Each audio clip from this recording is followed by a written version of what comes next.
Does all this fame and success, does it just kind of seem insane? Is it too much? Yeah, I mean, sometimes, there's parts of it that require adjustment, require kind of mental adjustment, I think, and a lot of things that you just don't. Because I suppose people see it through different eyes or whatever, but it's not. I've been very, very fortunate. Right. A lot of fun. Take Me to Church. Now, your album, that song kind of stands out. Not all your songs are that way. They're not as charged, nor are the videos. Mm-hmm. Did you think it was important to have that song be the song that kind of introduced you to the world? It was some of it was timing as well. That was that was a song that I had kind of I was ready to release then with the first EP, and it was a song that I was excited about and I was proud of. But I think I think part of it too, it was important that song kind of get out there, and it was a good song to start with, I think. Yeah. Did you think it was going to cause as much controversy as you saw? I didn't. I didn't think it would be picked up on radio or anything like that. To be fair, I haven't seen all that much controversy. Yeah. I haven't been affected by any, or I don't receive hate mail. That's good. Yeah. Right. So you don't pay attention to YouTube comments and stuff? I don't consider that controversy. Right. I do not consider. I think decidedly the YouTube comment section does not count as controversy. It is. Oftentimes, I've said before, like a public toilet wall. You know what I mean, you can read it if you want to. But, sure. Everyone has an opinion. Absolutely. Much like other things. Yeah. Now I'm gonna try and say the name of your hometown. I'm gonna say Bray. Is that correct? Bray is yeah. That's. Can you kind of talk to me a little bit about Bray and maybe what it was like growing up there? Bray is where I went to. Is where I went to school. Yeah. Bray is a seaside town, which is just on the border between County Wicklow and County Dublin. It's nice. There's like a nice seafront there, a nice Bray Head. There's a lovely walk down the Greystones. Nice, which there's a lovely kind of coastal walk you can go on. It's a cool town. It's definitely it's not a huge place. Yeah. Because it kind of seems like music that comes out of Ireland there's just more emotion or more meaning to it. Do you think there's something about Ireland or Irish artists that just are able to capture emotion in their music better than anyone else? I couldn't for certain say that Irish music has more meaning to it or kind of more emotional gravity to it. I think there's definitely a history in Ireland of what you call an oral history or an oral history where of kind of storytelling through song and stuff like that. It has an amazing history of poets as well and writers. Sure. And so I think we're very fortunate in that regard.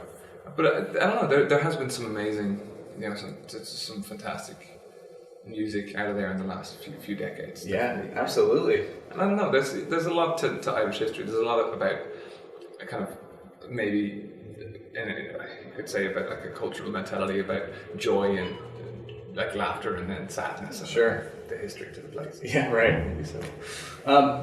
Now, how was playing Coachella? A lot of fun. Yeah. A lot of fun, man. Yeah, a really nice slot at just before the sunset. So it's a beautiful view, kind of a bit cooler time. Audience were really, really, really cool. Was that your first large festival that you had played? It was in America. It would be the largest audience I played to. Yeah. Played to played at some great festivals in the UK and in Ireland and Europe and stuff, but definitely to play an audience that was the largest audience I've played to in America. Right. So, yeah, definitely. If you were to set up a music festival on your own, who would you have as a headliner? Oh my god. You could choose as many as you like. It just doesn't have to be one. Dead or alive? Dead or alive? Come on. It would be, if it was dead or alive, I would do. I think I would make a Newport. It would be like a Newport, it's historical, the legacy of everyone who's ever kind of gone through Newport, jazz and folk. Absolutely. So I would be if dead or alive, man, I would be digging up graves like nobody's business. I would be staying awake all night, pot of coffee, amphetamines. Yeah, digging them out. A lot of people to go. A lot yeah. What would you listen to when you were young? I listened to a lot of blues music from the kind of 30s upwards. So a lot of Delta blues music and then a lot of jazz singers as well. But like people like Nina Simone would have been a big influence for me as a kid. And then I discovered Tom Waits as a teenager, and then other singer-songwriters like Paul Simon. But then a lot of classic rock. My head was buried in kind of. I was gonna say because I mean personally, my favorite song on the album is "Someone New," and for some reason, and I don't know if anybody else felt this way, but I kind of felt like there was like a tinge of Motown to that song. Like I could hear almost, I want to say Otis Redding and your voice going back and forth in that. Like, did you listen to Motown? I listened to a lot of Otis Redding. Yeah. He was stacks. But definitely, yeah. I mean, Otis Redding, Aretha Franklin, huge amount of Motown. Stevie Wonder would be another big influence. So like soul was a big informer. Yeah. So what's kind of like do you have something or someone that's kind of your muse? Not at the minute, not personally, no. What you have before? Like I can't really say so. I think you draw from every little thing. Yeah. I draw, yeah. And if I had a muse, I tend to draw from sadder things than I would things that bring me joy anyway. So okay. If I had a muse, I wouldn't. But are these like sad emotions things that have happened to you, or is it, say for instance, some other form of art that you draw from? Sometimes, yeah. I think sometimes I definitely draw from media. And I think everyone does, and like I definitely, and then other forms of and other mediums and stuff like that. So of course, yeah, like writing and I wouldn't say there's any simple kind of one kind of muse, but I would definitely draw from books that I'd read and poetry and even just a kind of an amalgam of kind of media attitudes. Yeah. So what are you reading right now while you're on the road? What am I reading? I was reading a lot of poetry recently just because I didn't have the mental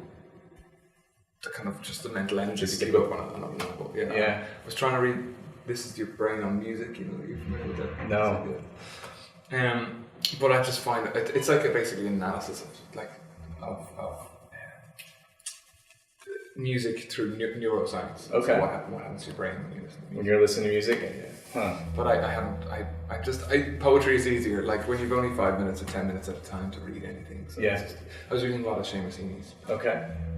Sweet. Yeah, which is nice. Yeah. When are you your most happiest?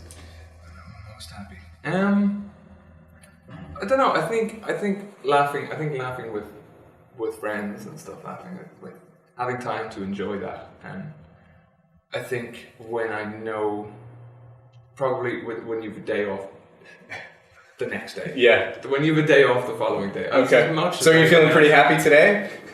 Yeah. You got tomorrow off, is that right? I think I have a travel day. Yeah. We're heading back to Coachella, so that's, I think, and when I'm making music as well, there's different, I don't know, happiness is a complex thing. Are you constantly making music?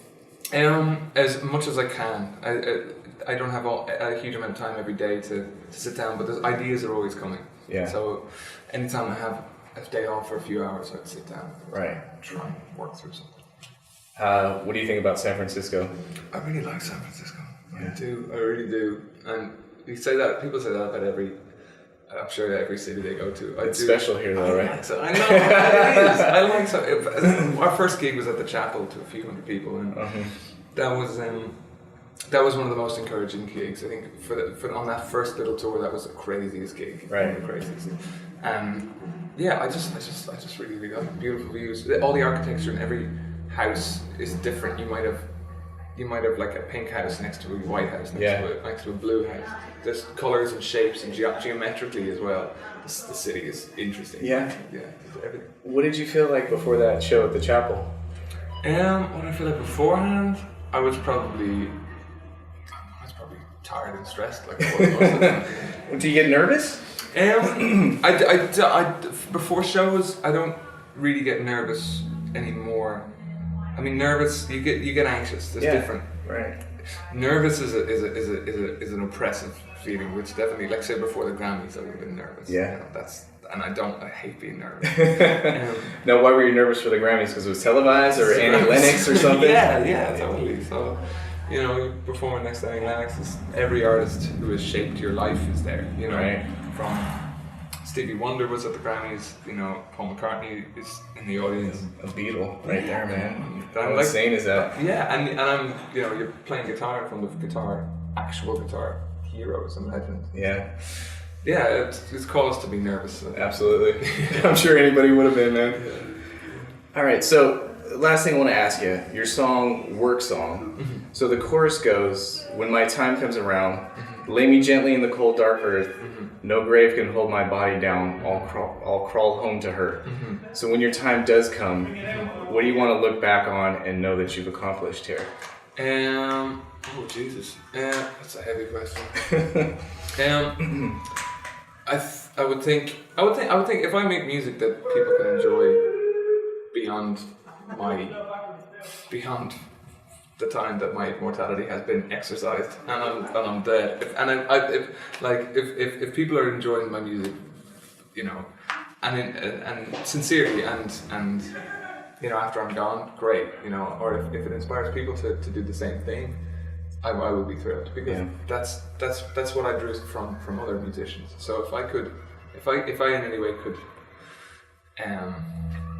if somebody could get the same amount of joy that I got out of somebody else's music from my music, that would be amazing. Right, somewhere down the line, I'd still listen to music from, you know, the 30s, 20s upwards. So if somewhere down the line somebody discovers, hey, this guy, you know, and enjoys it, and they're like, that encourages them to write music, I'd be thrilled. But when that lyric, no grave can hold my body down, that's, you know, really, if I leave in my will to have my coffin covered in concrete, because I will rise from the grave. Yeah. It should.